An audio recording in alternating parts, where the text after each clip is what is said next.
ನಮಸ್ತೆ ವೀಕ್ಷಕರೇ, Kumar news one Kannada ಚಾನಲ್ಗೆ ಮತ್ತೆ ನಿಮ್ಮೆಲ್ಲರಿಗೂ ಸ್ವಾಗತ. ಉದಯನಿಧಿ ಸ್ಟಾಲಿನ್ಗೆ ಪವನ್ ಕಲ್ಯಾಣ್ ಪವರ್ಫುಲ್ ಸವಾಲನ್ನು ಹಾಕಿದ್ದಾರೆ ಅಂತ ಒಂದು ಸುದ್ದಿಗಳು ಬರ್ತಾ ಇದೆ. ತಿಮ್ಮಪ್ಪನ ಸನ್ನಿಧಿಯಲ್ಲಿ ಪವನ್ ಕಲ್ಯಾಣ್ ಹಾಗಾದರೆ ಏನು ಹೇಳಿದರು ಅನ್ನೋದನ್ನ ನಾವು ನೋಡ್ಕೊಂಬರೋಣ ವೀಕ್ಷಕರೇ. ಅದಕ್ಕೂ ಮುಂಚೆ ನಮ್ಮ ಚಾನಲ್ನ ಸಬ್ಸ್ಕ್ರೈಬ್ ಮಾಡಿಲ್ಲ ಅಂದರೆ ದಯವಿಟ್ಟು ಸಬ್ಸ್ಕ್ರೈಬ್ ಮಾಡ್ಕೊಳ್ಳಿ ಮತ್ತು ಬೆಲ್ ಬಟನ್ ಮೇಲೆ ಕ್ಲಿಕ್ ಮಾಡಿ. ತಿರುಪತಿ ಲಡ್ಡು ಪ್ರಸಾದದ ಅತಿ ದೊಡ್ಡ ವಿವಾದದ ದಿನ ಕಳೆದಂತೆ ಮತ್ತೊಂದು ರಾಜಕೀಯ ಯುದ್ಧಕ್ಕೆ ಕಾರಣವಾಗಿದೆ. ಆಂಧ್ರ ಡಿ.ಸಿ.ಎಂ ಪವನ್ ಕಲ್ಯಾಣ್ ಅವರು ತಿರುಪತಿ ಸನ್ನಿಧಿಯಲ್ಲಿ ಕುಳಿತು ತಮಿಳುನಾಡಿನ ಡಿ.ಸಿ.ಎಂ ಉದಯನಿಧಿ ಸ್ಟಾಲಿನ್ ವಿರುದ್ಧ ಒಂದು ಕಿಡಿಕಾರಿದ್ದಾರೆ ಅಂತಲೂ ಗೊತ್ತಾಗ್ತಾ ಇದೆ.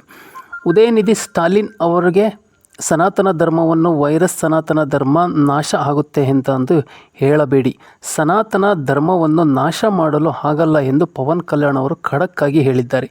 ಈ ಮಾತನ್ನು ತಿರುಮಲದ ಬಾಲಾಜಿಯ ಸನ್ನಿಧಿಯಿಂದ ಹೇಳುತ್ತಿದ್ದೇನೆ ಎಂದಿರುವ ಪವನ್ ಕಲ್ಯಾಣ್ ಅವರು, ಒಂದು ವೇಳೆ ಯಾರಾದರೂ ಸನಾತನ ಧರ್ಮವನ್ನು ಯಾರಾದರೂ ನಾಶ ಮಾಡಲು ಯತ್ನಿಸಿದರೆ ಅವರೇ ನಾಶವಾಗುತ್ತಾರೆ. ಸನಾತನ ಧರ್ಮ ರಕ್ಷಣೆಗೆ ರಾಷ್ಟ್ರ ಮಟ್ಟದಲ್ಲಿ ಕಾನೂನು ಜಾರಿಗೆ ತರಬೇಕು. ಸನಾತನ ಧರ್ಮ ರಕ್ಷಣೆಗೆ ಬೋರ್ಡ್ಗಳನ್ನು ರಾಷ್ಟ್ರ ರಾಜ್ಯ ಮಟ್ಟದಲ್ಲಿ ಸೂಕ್ತ ನಿಧಿಯೊಂದಿಗೆ ಅಸ್ತಿತ್ವಕ್ಕೆ ತರಬೇಕು ಎಂತಂದು ಪವನ್ ಕಲ್ಯಾಣ್ ಹೇಳಿದ್ದಾರೆ. ಜೀವ ಪಣಕ್ಕಿಟ್ಟಾದರೂ ಸರಿ ಸನಾತನ ಧರ್ಮವನ್ನು ರಕ್ಷಿಸುತ್ತೇವೆ ಎಂದು ಪಣ ತೊಟ್ಟಿದ್ದಾರೆ ಪವನ್ ಕಲ್ಯಾಣ್. ಆಂಧ್ರ ಡಿ.ಸಿ.ಎಂ ಪವನ್ ಕಲ್ಯಾಣ್ಗೆ ಹೇಳಿಕೆಗೆ ಡಿ.ಎಂ.ಕೆ ಪಕ್ಷ ತೀವ್ರ ಆಕ್ರೋಶವನ್ನು ವ್ಯಕ್ತಪಡಿಸಿದೆ. ಪವನ್ ಕಲ್ಯಾಣ್ ಅವರು ರಾಜಕೀಯ ಲಾಭಕ್ಕಾಗಿ ಧರ್ಮ ಮತ್ತು ಹಿಂದೂ ದೇವರನ್ನು ಬಳಸಿಕೊಳ್ಳುತ್ತಿದ್ದಾರೆಂದು ಡಿ.ಎಂ.ಕೆ ವಕ್ತಾರ ಸೈಯದ್ ಹಫೀಜುಲ್ಲಾ ಎಂದು ಹೇಳಿದ್ದಾರೆ.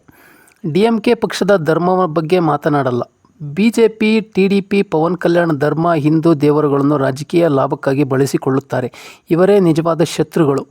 ಆಂಧ್ರ ಸರ್ಕಾರದ ನೀತಿಗಳಿಂದ ಜನ ತೊಂದರೆಗೊಳಗಾಗಿದ್ದಾರೆ. ಇದರಿಂದ ಜನ ಗಮನ ಬೇರೆಡೆಗೆ ಸೆಳೆಯಲು ಈ ತಂತ್ರವನ್ನು ಅನುಸರಿಸುತ್ತಿದ್ದಾರೆ ಎಂದು ಡಿ.ಎಂ.ಕೆ ಪಕ್ಷ ಪವನ್ ಕಲ್ಯಾಣ್ಗೆ ಒಂದು ತಿರುಗೇಟನ್ನು ಕೊಡೋದ್ರ ಮೂಲಕ ಒಂದು ಖಡಕ್ಕಾಗಿ ಒಂದು ಮಾತುಗಳನ್ನು ಆಡೋದ್ರ ಮೂಲಕ ಸನಾತನ ಧರ್ಮದ ಪರವಾಗಿ ನಾವಿದ್ದೇವೆ, ನಾವಿರೋವರೆಗೂ ಸನಾತನ ಧರ್ಮವನ್ನು ನಾವು ಯಾರಿಂದಲೂ ನಾಶ ಮಾಡೋಕ್ಕೆ ಸಾಧ್ಯ ಇಲ್ಲ ಅಂತಂದು ಉದಯನಿಧಿ ಸ್ಟಾಲಿನ್ ಅವರಿಗೆ ಒಂದು ಖಡಕ್ಕಾದ ಒಂದು ಎಚ್ಚರಿಕೆಯನ್ನು ಸಹ ಕೊಟ್ಟಿದ್ದಾರೆ.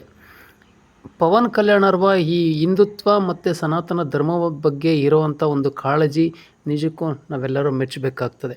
ಆದರೆ ಉದಯನಿಧಿ ಸ್ಟಾಲಿನ್ ಅವರು ಪ್ರತಿ ಬಾರಿನೂ ಸಹ ಏನಾರೋ ಒಂದು ವಿವಾದಾತ್ಮಕ ಒಂದು ಮಾತುಗಳನ್ನು ಆಡೋದ್ರ ಮೂಲಕ ಮತ್ತೆ ರಾಜಕೀಯ ಸುದ್ದಿಯಲ್ಲಿ ಇರೋದ್ರಿಂದ ಮುಂದಿನ ದಿನಗಳಲ್ಲಿ ಇದು ರಾಜಕೀಯವಾಗಿ ಯಾರಿಗೆ ಲಾಭ ಆಗುತ್ತೆ, ಯಾರಿಗೆ ನಷ್ಟ ಆಗುತ್ತೆ ಅನ್ನೋದು ಸಹ ನಾವೆಲ್ಲರೂ ಕಾದು ನೋಡಬೇಕಾಗಿದೆ ವೀಕ್ಷಕರೇ.